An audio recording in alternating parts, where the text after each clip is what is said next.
have banyan tree, isn't it? So it is a kind of tree, and this poem was written by Torudar. Okay, here we see something related between the poet and the tree. What relation they have, we'll see in the poem. Let me introduce the poet at first. Torudar, she was born on 1856 and died on 1877. Okay, within a very short period only she lived, and she became very famous. Okay, she is a Bengali poet, Indian poet. Okay, she is a Bengali poet, and she is the third daughter of the family. Okay, she was taught by English tutor at home. She didn't went to school. Instead, a tutor will come to school.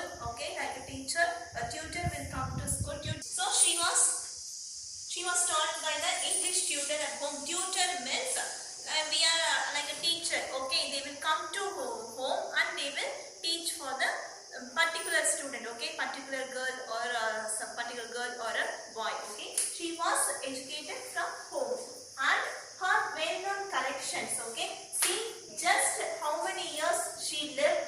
She born on 1856 and died on 77. Nearly 21 years, 21 to 21 years only she lived. Okay, within that period she became very popular, very famous, and her collections also become very famous. Okay, some of her famous collections were Ancient Ballads and Legends of Hindustan, which was published, okay, later, after posthumously, it will say, after the death of the poet, okay, which was published in the year 1882.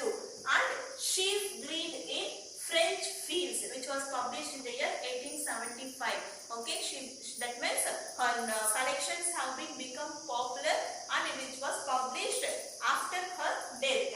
Our Casuarina Tree, it is the most well-known novel, that means poem of Torudar. Okay, it is the most well-known poem, and such a beautiful description she will give about this tree, and also the relationship between the poet and the tree. Okay, that means very widely we can say the relationship between the human and the nature. Okay, instead of telling poet and the tree, we can also say just the relationship between the human and the nature. That is what we are going to see